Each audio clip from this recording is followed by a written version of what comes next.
Talk Radio Meltdown is now hardly focused. What's that name again? I forgot. Hardly focused. Oh, yeah. Hear more at hardlyfocused.com.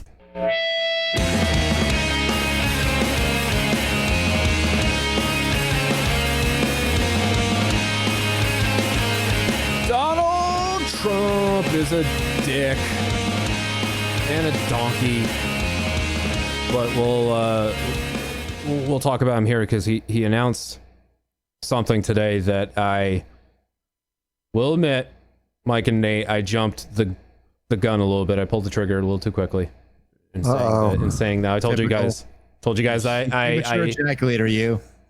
I told you guys I agreed with him, and that never happens. Oh boy. Now it's a slippery slope. And now you gotta walk it back, don't you? Yep, I still kind of agree with him. Kind of. But there's, now I've done the research here. How's that taste in your mouth, huh?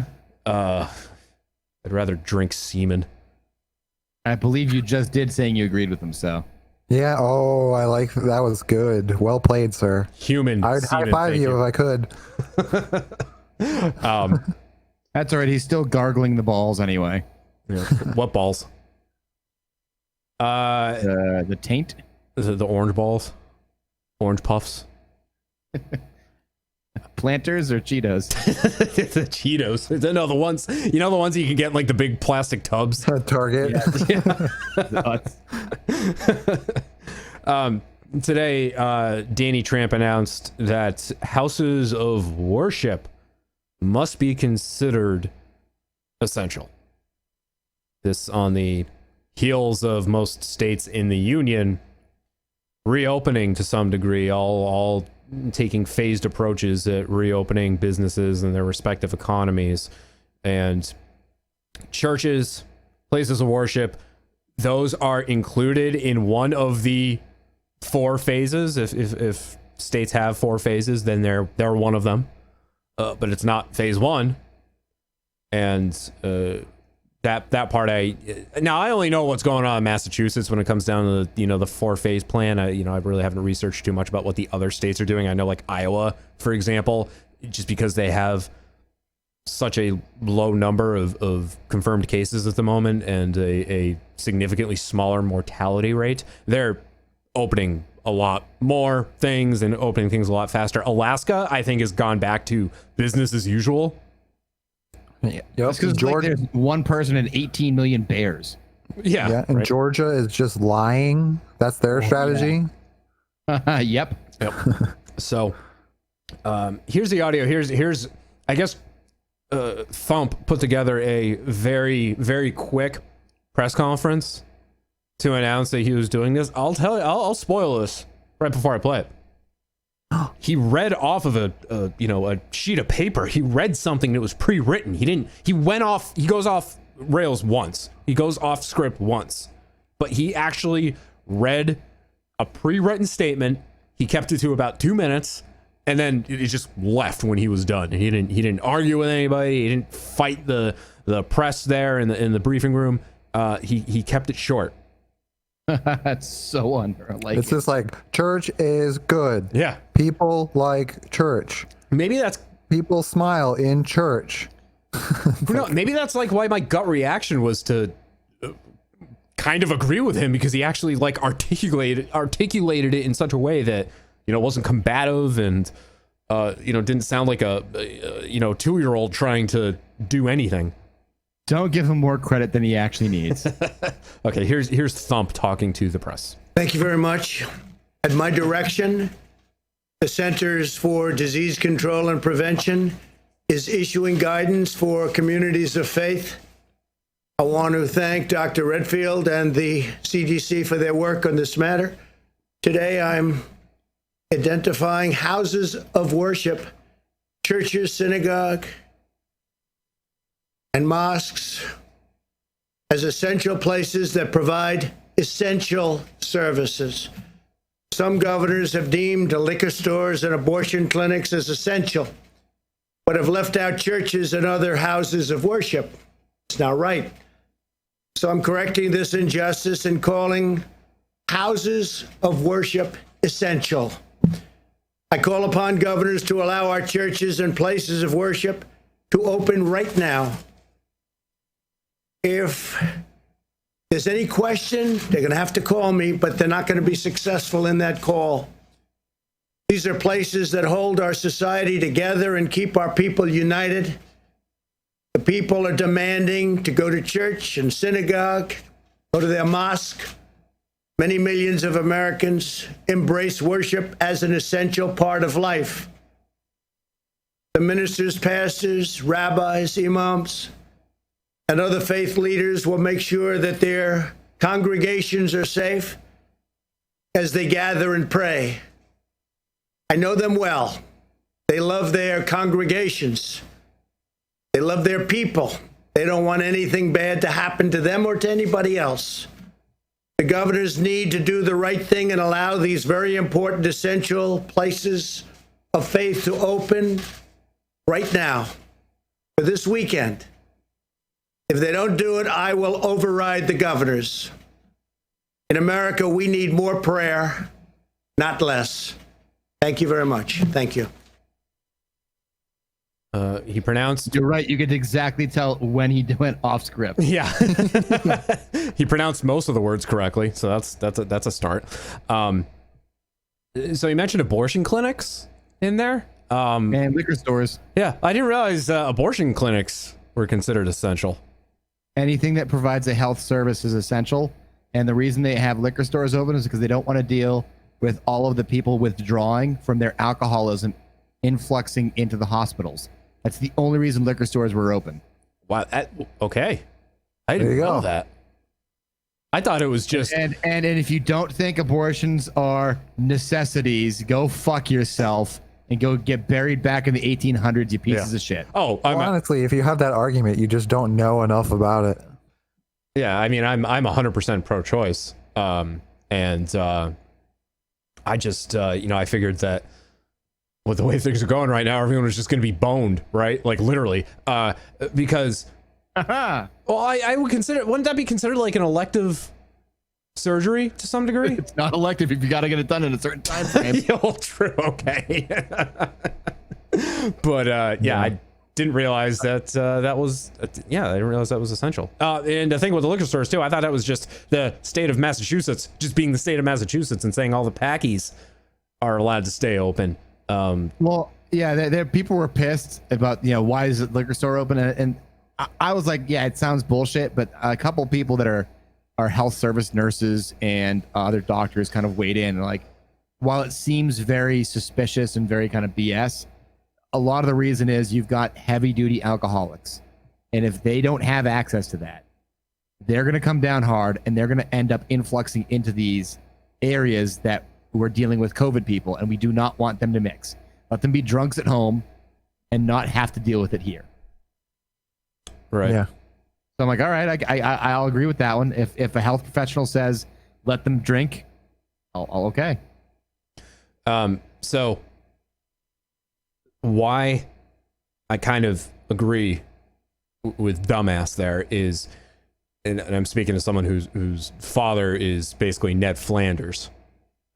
The man, the man's life mostly centers around his boy Jesus, his man God, and the church. But people, and I'm speaking entirely as someone who just doesn't have time or patience for religion whatsoever. Don't lie, Jack. You go to church like Marky Mark and his funky bunch every morning, 3 a.m. You call up God and you do a prayer service. You have communion. You've got a whole little sacrament corner in your house. You've got a direct line to the Pope. My pencil thin wafers and my watered down knockoff Moscato. Okay. Grape juice. Are you supposed to chew? I never got that. No, that's it. Yeah, that's like they tell you. Wrong. Well, they tell you too. Like you just put it on your tongue, and you let the blood of Christ do the work.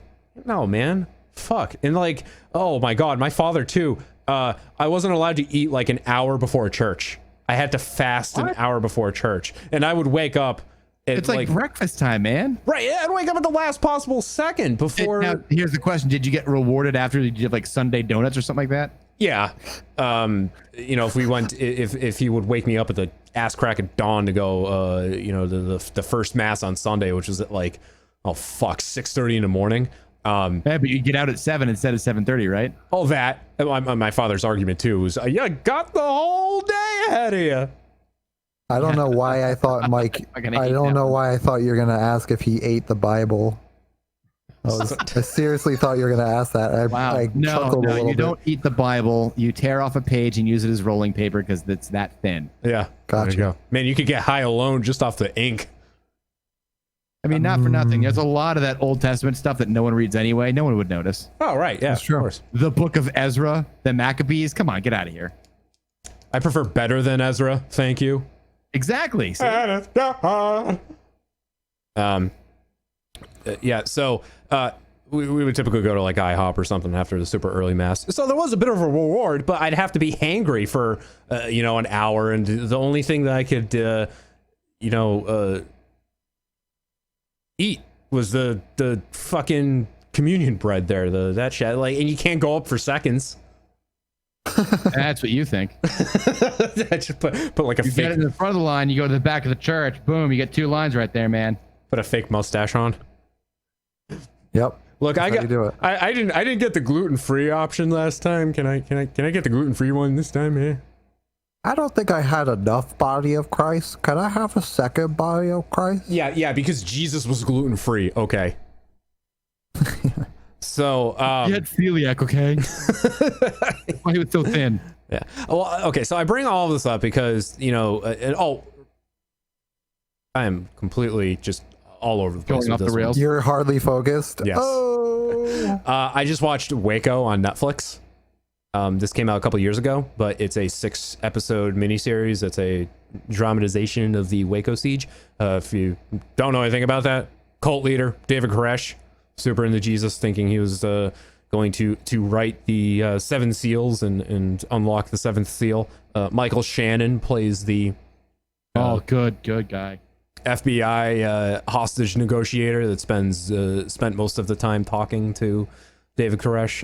Really good cast there too. John Leguizamo is in it. That's Supergirl. She plays one of David Koresh's many wives. Yeah, it's good if you're looking for something to watch in these unprecedented times. I watched the quote unquote new episode of Tiger King the other night. Joe McHale just interviewing people over Zoom. The stars of the series, with the exception of Joe Exotic for obvious reasons. With the exception of Carol Baskin's husband for obvious reasons. I guess Carol Baskin too. Yeah. I'm surprised he didn't interview Carol Baskin. I was really hoping he would. You don't want to talk to that bitch, Carol Baskin? Oh, you cat the kittens? So, I bring all this up because religious people, obviously, they're dedicated to church. They're dedicated to their boy Jesus. Their boy Jesus. Yeah, well, like Easter came and went, and everyone had to do all that shit from home over Zoom. I'm sure they loved that. The Jesus people want to congregate and worship. And I say, in all honesty, let them do it, but just be smart about it. And not to sound like everybody I hate right now, but wear your goddamn masks. Limit the number of people you bring into your church. Do it outside, so at least you're not packed in a building like sardines. Obviously, the social distancing, it's going to be awkward, but enforce it. We're coming in summer. It's getting warm out there. Just do it outside for a few months and hope that everything clears up by fall when you have to go, back in. That's why I don't have an issue with it, because as long as people are smart about it, yeah, just people, the fanatics are going to say that Jesus and God is essential in your life. So just let them have their thing, so they shut up. They're not going to shut up. True. You know that. You fucking know that. They're never gonna shut up. They've got this false persecution complex, and they're gonna be, oh my God, oh no, here's the fun part. Ask them how big God is. Is God omnipresent, or is God only in a fucking building? Because the last I was told, God is everywhere. So you don't need to go to a fucking building to worship God. Okay? You can worship God in your fucking house, and if you can stream Netflix all day, you can stream a fucking service. Amen. Well, you ask how big God is, John Lennon would tell you, bigger than Jesus. God is not bigger than the Beatles. That's right. That's true. Is the EWTN network still a thing? You remember that? That was the like. Oh my God, is it? Yes. All those like fucking OWNs as well, and all that. Fuck yeah. Yeah, I know the 700 Club is most definitely still a thing with what you know. Yeah, that fucking tool bag. Robertson trying to there. get people to do fucking colloidal silver for COVID. Yeah. Fuck that snake oil salesman. Fucking with a 10-inch rod.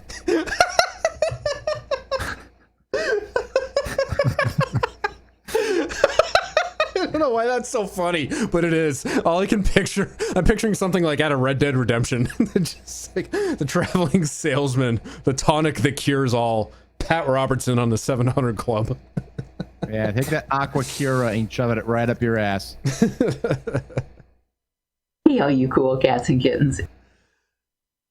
Yeah, So I do have one problem with it, and it's the places where they think that like God can like clean everything and there's no COVID where we are, so they probably won't wear masks. Oh yeah, like the fucking televangelist who like blew at his TV. Yeah, that guy. Like, I'm gonna blow away the COVID from you. Oh, Like, get the okay, fuck out of here, Benny Hinn.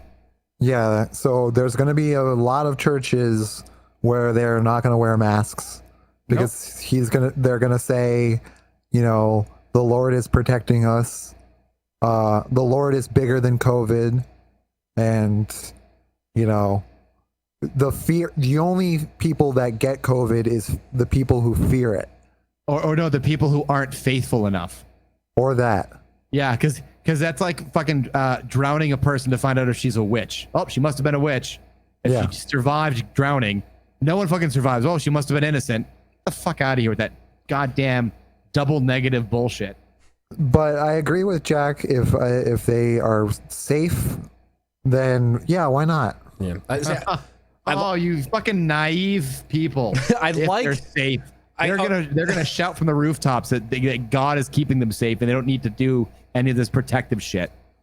But Ironically speaking, I'm going to play the devil's advocate here and say I would love to think that the Jesus freaks, the hardcore Jesus freaks, are smart to some degree. But there you go. That's Not for nothing. I do believe the greater Massachusetts diocese of the Catholic Church, when it first came out, they're like, hey, all you priests, take your holy water and fucking dump it out. Don't let the whole, because you walk into a church, you dip your finger in the holy water, do the up, down, left, right. And so they're like, yeah, I know we bless the water. Don't fucking, it's not magic. right. To get rid of the holy water. No, look, as most Sislak proved, holy water burns. Nate, I cut you off. What were you gonna say? oh, sorry. Yeah, the audio. I cut you off. I thought you were done. I cut you off, and you apologized to me. Sorry. Anyway, I was just gonna say, do you think that Trump really gives a shit about people, or if he's doing this maybe for some kind of vote, like maybe he wants to appeal to certain the votes. He is completely losing his base. His base fucking love God, Yeah, and that's it. And if he loses his base, he doesn't have anything. So he knows his base needs to go to fucking church and pretend that they love God, because on Saturday night they were hanging out with hookers. So and I'm sure somebody on his team was like, "Listen, Biden just said like this really stupid shit. Now's your chance to say something to get voters." well, here's the funny thing. Biden said something stupid about black voters, but the thing is, Trump said the exact fucking stupid thing about Democrats supporting Jewish votes. 2 years ago. He said, if you're a Jew and you support a Democrat, you're a fucking idiot. And it's the same thing that Biden said. If you support Trump and you're black, you're a fucking idiot. I'm so happy you brought that up. Here's Biden being stupid. That's really our time. I apologize. You can't do that to black media. I can't do that to white media and black media because my wife has to go on at 6 o'clock. Okay. I'm in trouble. Listen, you got to come see us when you come to New York, VP Biden. I will. It's a long way until November. We got more questions. You got more questions, but I tell you, if you have a problem figuring out whether you're for me or Trump, and you ain't black. There you go. Yeah. So, and that was him talking to Charlemagne the God, by the way, radio host. So that's that. I do have one last thing. Okay. Not that we actually have anybody that is a huge faith person probably that listens because we're a bunch of heathens. But I will quote Matthew 6:6. There's only 2 6s, not 3 6s. But when you pray, go into your room, close the door, and pray to your Father who is unseen. Then your Father who sees what is done in secret will reward you. Okay? Matthew 6:6. All these people are like, I got to go to church to pray to God. No, you fucking don't. Jesus himself said, fucking don't go to goddamn church. Pray at home. Well, it's like, God, that is literally like, okay, I would bring it back to The Simpsons like I always do, but Ned Flanders, like, when he's questioning religion at one point, he's talking to he's like, I do all the stuff that the Bible says, even the stuff that contradicts the other stuff. Because I'm sure elsewhere in the Bible it says literally the complete exact opposite of what Matthew 6:6 says. Well, the problem is the question, everybody's like, and we can go on a diatribe about religion because I definitely had enough of it in my life. Are they quoting the Old Testament or the New Testament? Because as Jesus came down, he said, I am the new word, because all that shit before it doesn't matter anymore. I'm God. All these guys are prophets. I'm actually God. Listen to what I say. I think it was Family Guy, maybe. I heard this somewhere, like complaints about how many goddamn letters there are to the Corinthians. There are far too many of them, and why they only write letters. I should ask my father about Corinth this. is kind of out of the way. Yeah. An email to the Corinthians from Jacob, John, Jingleheimer, Oh, Paul, his name is my name too. and Ringo. All right. We will, this Costco thing that I mentioned earlier, the donkey who didn't want to wear his mask, we'll talk about that coming up.